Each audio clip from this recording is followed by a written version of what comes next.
All right, I think we're gonna get started. So hello everyone and welcome to McGill. We're very excited to have you join us today for this info session on accessibility and accommodations. First of all, congratulations on your acceptance to McGill. We hope that you have all taken the time and opportunity to celebrate this major milestone, and we're happy to help guide you through your next steps. My name is Maya, and I'm a Student Life Associate at Campus Life and Engagement.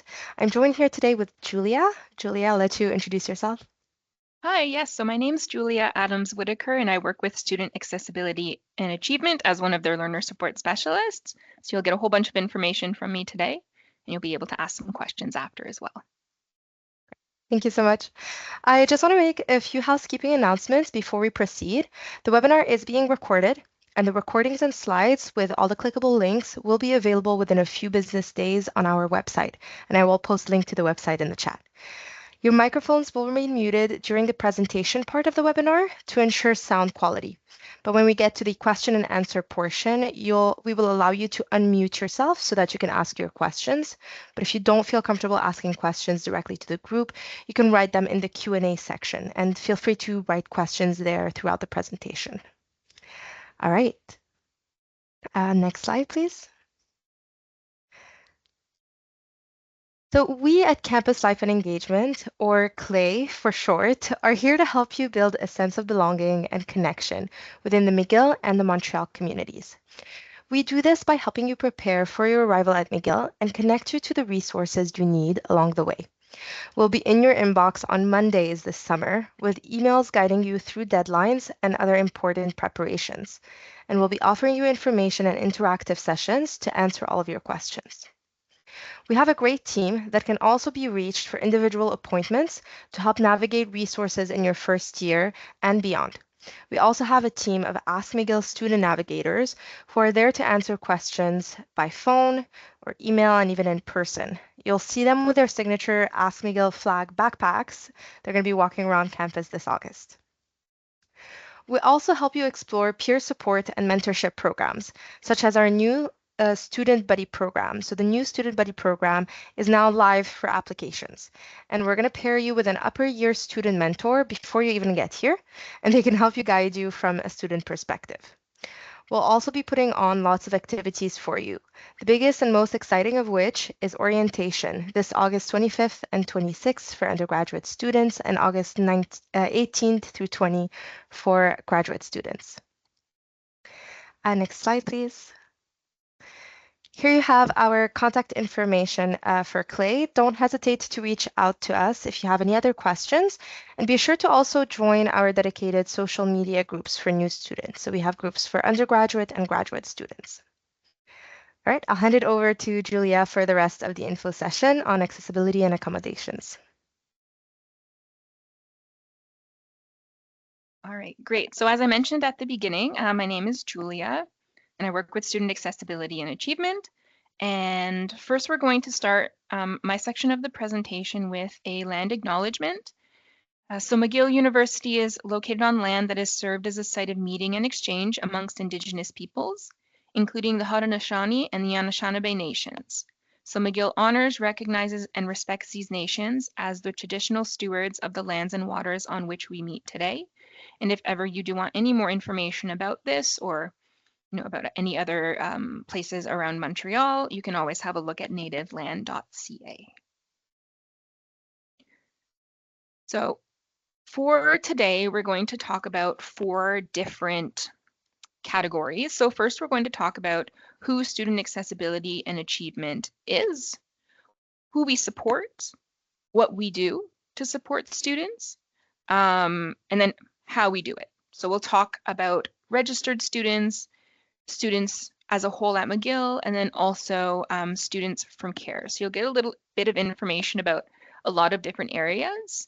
And then again, if you have any questions throughout, you can put them into the Q&A, or at the end, you can also ask them by unmuting your microphone. Okay, so student accessibility and achievement. Our office is made up of 3 different groups. So one of the groups is the Access Services Advising. And so within that service, that's where we meet with students one-on-one. who have accommodations and medical documentation, which we'll talk about a bit later.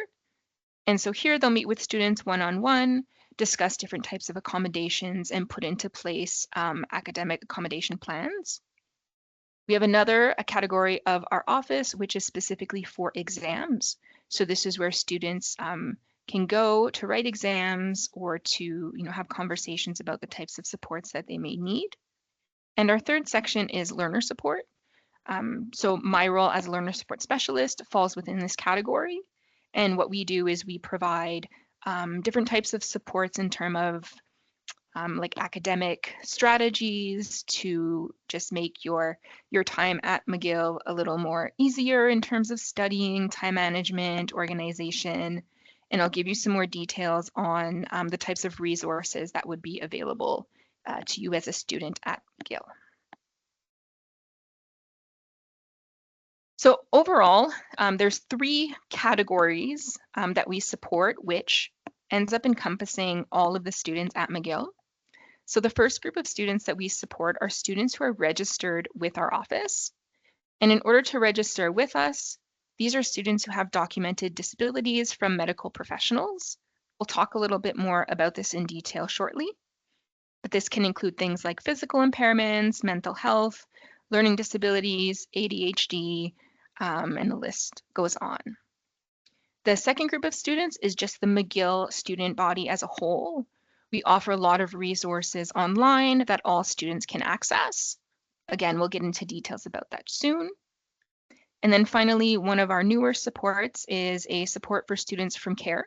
So this is for students who have experience in foster care or youth protection.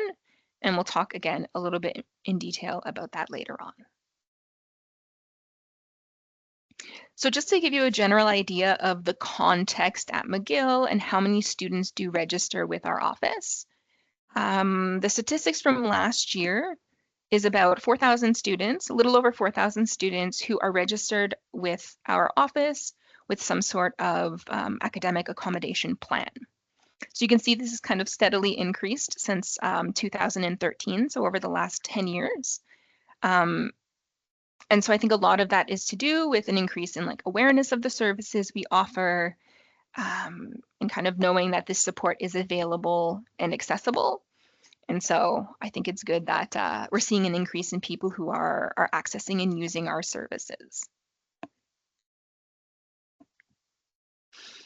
And here again, it's to give you a more specific view on the students who can register with our office. So this is specifically for students who have diagnosed disabilities that do register with us. So you can see here that, for example, mental health is the largest category of students who do register with us. So this can be anything from depression to bipolar disorder to anxiety, and really, a whole broad variety of things. We also have second is the multiple comorbidities. So what that means is there are two different diagnoses that someone has been diagnosed with and registered with us for. And oftentimes that does happen to be a mental health disorder along with something else. So you can see that there's a pretty big portion of students at McGill who are experiencing some sort of mental health diagnosis. And so along with that, we offer supports as well to students who have ADHD, who have autism spectrum disorder, learning disabilities, physical motor impairments, auditory impairments. So there's really a wide variety of categories that are generally represented here, but there's obviously more specificities within these. And oftentimes these diagnoses, they can either be temporary or permanent. So for example, if you're not sure if you qualify to register with our office, you can always kind of think of these categories as well as if you have a diagnosis to kind of help guide you in recognizing if this might be something helpful for you. So disorders and diagnoses, they could be temporary or permanent. So for example, if you break your arm 2 weeks before an exam and you won't be able to use your hand to write your exam. This is something that's temporary and episodic. So it's only happening now and it will go away in a short period of time. So in those cases, you would be able to register with our office to receive some sort of accommodation to help you with your exam writing, for example. So this could look like extra time if you need to, maybe you can write with your other hand, or it could be something about a computer accommodation. So there's really a lot of different accommodations available to you, and it's all really on a case-by-case basis. So depending on what your individual needs are, there's no like one size fits all. And so these can be episodic or chronic. For example, somebody could be diagnosed with depression and it may come and go. And so it might not be happening all the time, but we can still implement certain types of strategies and accommodations to support. And chronic might be something more like a physical disability. So it could be someone who's a wheelchair user, for example. And so we would put in place supports for them as well. And a very important category is also that disabilities can be visible or invisible. So you can actually see here by looking at the percentages of people who register with us, a lot of these are actually invisible diagnoses. So what that means is you can't really look at someone and know that they have a mental health disorder or that they have a learning disability. And that's a large portion of the students who are actually registered with us. Then there's also the more visible. So this could be someone who is a wheelchair user who has a visual impairment. And so, these diagnoses can look like different things to different people.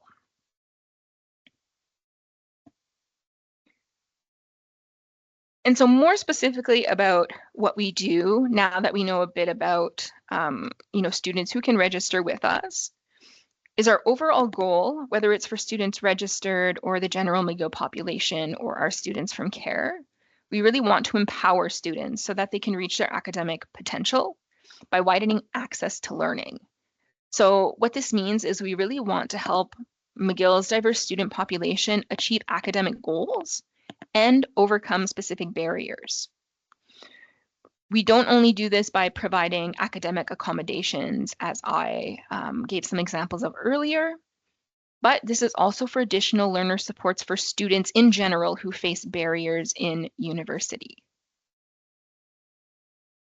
So there's three ways that we provide, that we make learning a little more accessible. One is with registered students, again, with all McGill students, and finally with the students from CARE. Now we're going to jump into specifics for each of these different groups of students. So as we're going through this, you can also think if this is something you feel is relatable to you, and also post questions again if you do have anything about the information that I will be discussing in detail. So if you think you're eligible to register with our office, there are a few ways that you can do this. You can do this through our online portal that's called Clockwork. So you will have access, as was mentioned, to these slides afterwards. So you can always click on these links. They're all linked to the different websites or sections where you can go and access these things. So you can do it through the online portal. You can also call us and schedule an appointment that way. Or you can even just stop by, say hi, see what our space looks like, and schedule an appointment while you're here. We also offer two different types of appointments. So we do offer in-person appointments, and we do also offer online appointments. So you do have the opportunity, like, say, for example, it's really bad weather one day and you want to have an appointment, but getting into school might be very difficult, then maybe having an online appointment at that time would be better. Or maybe you just prefer, having an appointment from home or coming in person. The opportunity is always there for you to choose which you are more comfortable with. When booking an appointment, we do have different types of appointments that you can book. So the first one is an info session. So this is for students who aren't registered with our service yet.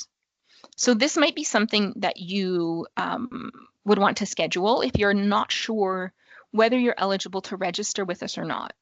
So in this session, it's a 15-minute session, You can meet with one of our access advisors, kind of discuss some of your concerns and ask questions to find out if you are able to register with us. If you are, they'll guide you through the process of making that official appointment. And if not, and there's other resources that may be helpful for you, they will also kind of direct you in those into those spaces that might be of more help.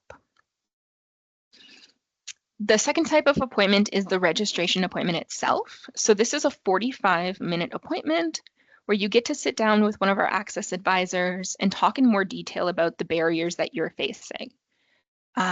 So we would talk to you about kind of what it looks like for you in the classroom. Maybe you have difficulty, paying attention, concentrating, taking notes, listening at the same time. Oftentimes moving into university, say if you're coming from high school or CEGEP, it can be a big change, and you might notice that it's, certain things are coming up now that hadn't come up for you before. And we would always go through these things in detail with you. The good thing is too that once you make a plan with us and register with us, that plan can always be modified as you move through your journey at McGill. So if, now everything's great with note taking, for example, but you notice as you get into your second, your third semester, it's becoming a little more challenging, you can always come meet with us, discuss your options, and we can adjust plans as needed. And the third type of appointment is for returning students. So this means you're already registered with us, and you have some questions, or you want to, discuss different accommodations or new barriers.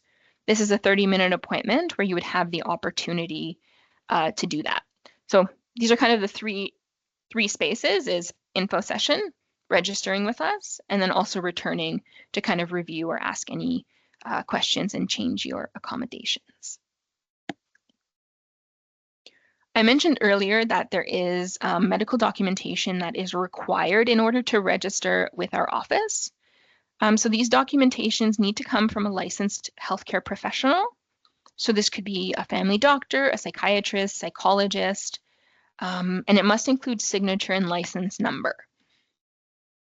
We also have a student accessibility and achievement referral form. You can find that on our website in the section for making appointments. We often suggest to have this filled out just because it contains the different information that we specifically would need. And so it avoids any kind of back and forth if the documentation you do have is missing any information, but we do accept, both of these types of forms or information. And once you schedule a registration appointment, if you do find that you are eligible, you will be able to upload your medical documentation right away via Clockwork. And we always request that you do this 2 days before your appointment. This just gives our access advisors enough time to review things in detail. So when you come to your first meeting, they're aware of what's been going on and can have a more detailed conversation with you and kind of find out your barriers in more specificity through a conversation with you. And just so you know, medical documentation, it is not a prerequisite. You don't need to have this to make an appointment with an access advisor, but we aren't able to register you with our office until you provide us with that medical documentation. So if you don't have it right away, but you know you're eligible and you're waiting for this documentation or have partial documentation, you're always able to meet with us. But again, we wouldn't be able to register you until we had all the required documentation.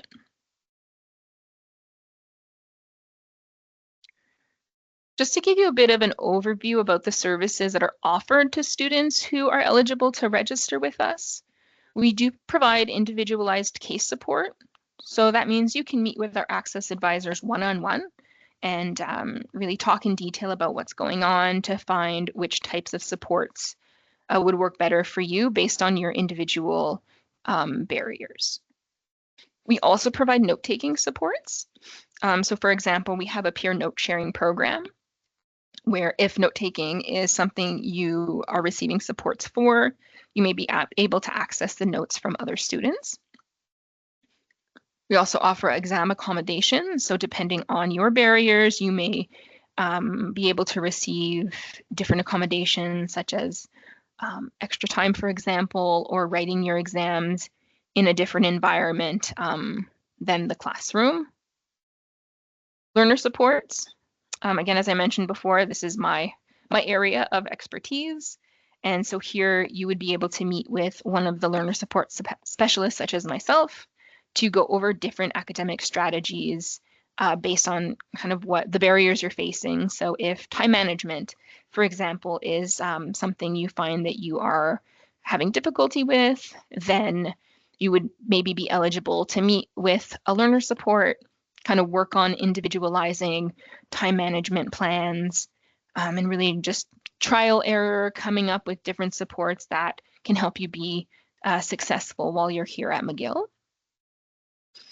We also have assistive technology. So again, this depends on your diagnoses and the barriers you're facing. So you may have access to a computer or different types of specialized equipment for someone who may be visually impaired. We also offer alternate format material for those who are eligible. So this could be a Braille version of an exam, for example. This could be larger format, so bigger writing, so it's easier for somebody to read. And then there are also off-campus accommodations that we can offer. By this, it means for things like a stage, if you have to do one, or a field placement, there's a possibility of having certain types of accommodations granted to you in those situations. So if ever that's something that in the future comes up for you, it's something that we're able to support with as well.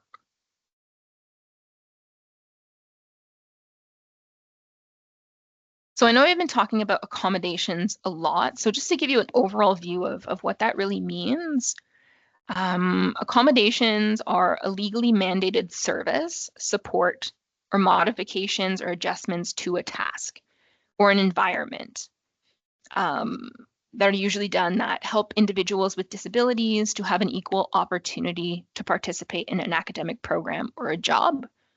So these are really designed to guarantee access to learning or access to these environments. It's not there to guarantee success, but to guarantee that you have equal opportunity to your exams, your environment, your tasks, as everybody else does as well. And the main thing to remember is accommodations aren't there to alter core knowledge or skills or competencies that are being assessed. It's really there to give you equal access again to the material that's being learned. So an example again could be note-taking. So by providing you with access to somebody else's notes, here we're guaranteeing an access, but it doesn't guarantee success. Or if we're giving you extra time on an exam, for example, we're guaranteeing you have access to, the time needed to complete an exam based on your barriers. That's not guaranteeing that you would be successful, but it's guaranteeing you have the equal opportunity that others do as well. So we do offer accommodations, again, in lectures, exams, and with learning supports. And in external settings, we can also offer accommodations for scheduling, for workload, for the environments in which you can work, technology. So there's really a vast selection or options of accommodations or supports that we offer. And it really depends on the barriers you're facing, your individual needs, so that we can really cater it towards exactly what you need. We also have some peer programming. So we have a peer mentor program. So I know it was mentioned before by Maya that you have the new student buddy program, I believe it was called. And we have a peer mentoring program as well that's specifically for students who are registered with student accessibility and achievement. And this is something that can be added to your plan when you register with us as an academic support. So in this, volunteer peer mentors are matched with a student mentee. So if you, for example, would like to receive support and you're eligible for this program, then we would match you with somebody else who is also registered with our office. So everyone within this program is registered with us, and oftentimes our mentees even become mentors to future students as well. It gives you the opportunity to have weekly check-ins that are guided by specific goals that you have set with your mentor at the beginning of a semester. We often have first year students who register with us that do end up joining this program. We do offer, it's really all about facilitating your time at McGill, helping you learn different academic strategies that can help with the transition into university life. But also for students who have been here a longer time, it can just give them an opportunity to, learn some new skills, connect with a peer who may have similar lived experiences. So you'll get to learn from your peers who have also been trained in learning support. So they meet with us at the beginning of every semester and go through a series of trainings. So they're qualified, they've been trained, and they're also registered with our office.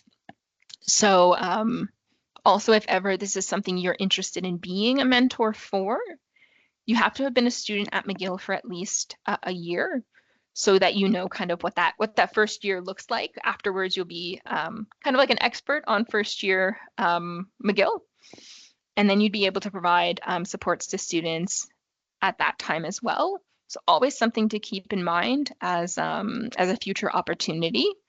Or again, if you're eligible to join as a mentee, you may also be able to become a mentor afterwards if it's something you feel comfortable with and like you've gained a lot of experience from. So that was all the supports that are available for students who can register with us. But we do have a variety of supports that are available for all McGill students. So even if you aren't eligible to register with us, you do have access to a variety of support. So one of those is Thriving in Action, which is temporarily suspended until further notice. So I won't go into too many details about that. There is information on the website, so you can always go click on this link afterwards and see what the program is about. But currently it's not running. And when it is, we will obviously be advising students. Another support we offer to all students is a program called PALS. So this is peer assisted learning. It's actually a very cool program. It started a couple of years ago and has had a lot of success. So what we've done is we look for courses that have a high fail rate, a high dropout rate. So really the more difficult classes at McGill. Oftentimes these are actually first year classes because you're building that foundation for your future courses. And what this program is you get to meet as a group with a peer leader who has already taken the course that they're providing support for. And then they're able to provide you with specific study strategies or specific learning strategies based on that type of course. So the way you study for like a statistics class might be very different than how you study for a chemistry or an English class, for example. And so these peer leaders have received an A- or higher in the course, and they've been trained also in providing this type of peer assistance. We always post these courses before the beginning of each semester, so it'll probably likely be mid-August this year. So feel free to go have a look. You can click on the link here as well, and you might find that some of your courses are there as part of our PALS programming this year. And you can always register for it, go to the sessions, see what it's all about, and check every semester. Maybe there's another course for you in the following semester as well. We also offer a tutor matching program. So this is a paid service, but what we do is we do kind of a lot of the background work in finding a tutor for you. So you can apply to have a tutor in economics, for example, and our tutor matching program will look at all of the available tutors, see which one will fits your request best, and you'll be provided with a few names of tutors that you can contact. And at that point, you contact them, and then you take it from there. So we do some of that background work of finding somebody, and then you get to move forward from there with the tutor. So you can always have a look at the link as well. And again, for future opportunities, if you ever do want to be a tutor, you have to have taken a course and gotten a 3.2 or higher in the course. And you can be eligible to be a tutor and be compensated for that from the student that you're matched with. We have as well assistive tools and apps on our website. So this is a list of different resources that we've tried, we've tested, and they do work well. So you can always have a look there to see if there's any types of tools for time management, note-taking, text-to-speech, a vast variety of options. And there might be some there that you didn't know of that you feel could be helpful. And they also often offer trials. So there's that option there as well. We do have self-directed learning guides. So on our website, we have different sections for like note-taking, test-taking skills, where we offer different types of information, worksheets.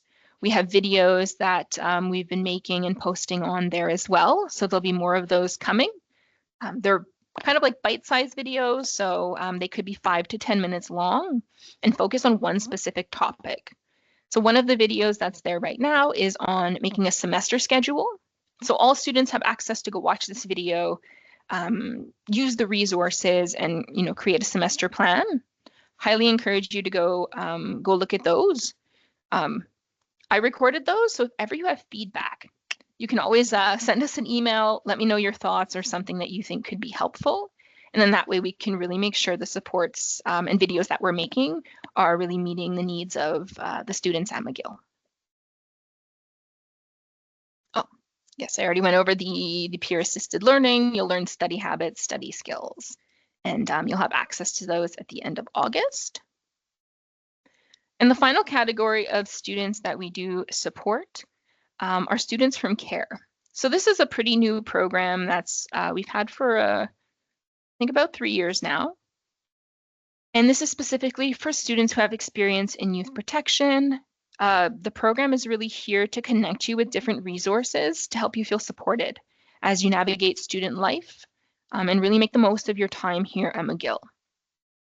There's a dedicated student access and support advisor who you can meet with. You can share your experiences, things you're excited about, concerned about, explore resources available on campus or off campus, and you'll be directed to specific supports based on your individual needs.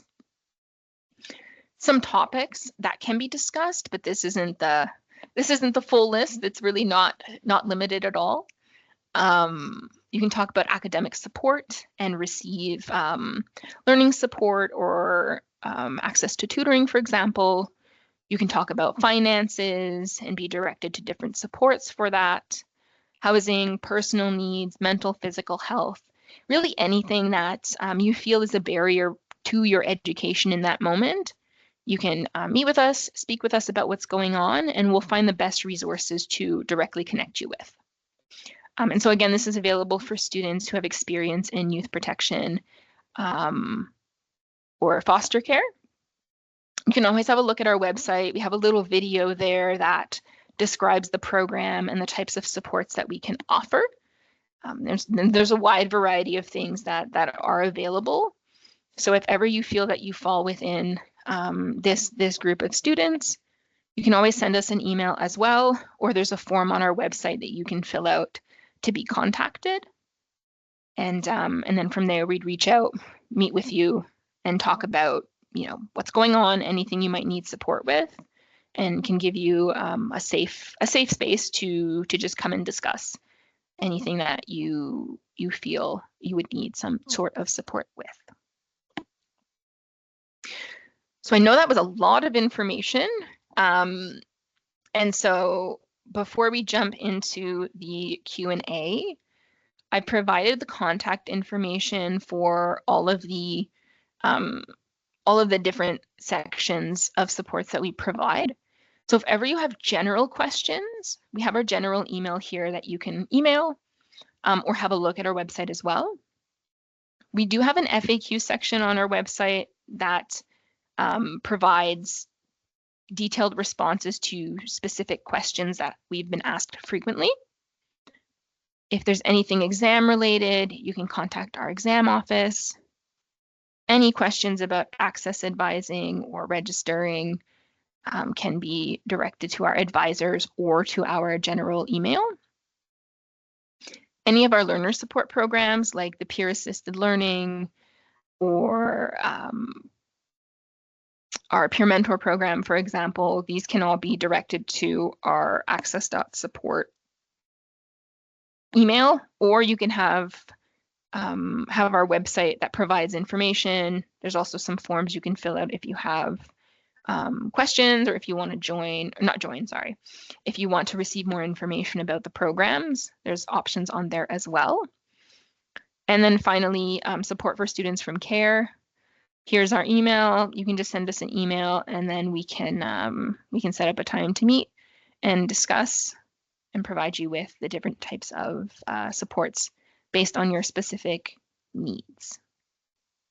Well, thank you, everyone. I don't know if Maya has anything else she wants to add before we end. I think that's about it. Thank you everyone for joining. If ever you have any questions, like it was said, you can email SAA, which is a Student Accessibility and Achievements, or you can also contact us at CLAY if there is anything else that you need, and we'll guide you to the proper resources. Thank you all so much and have a great day.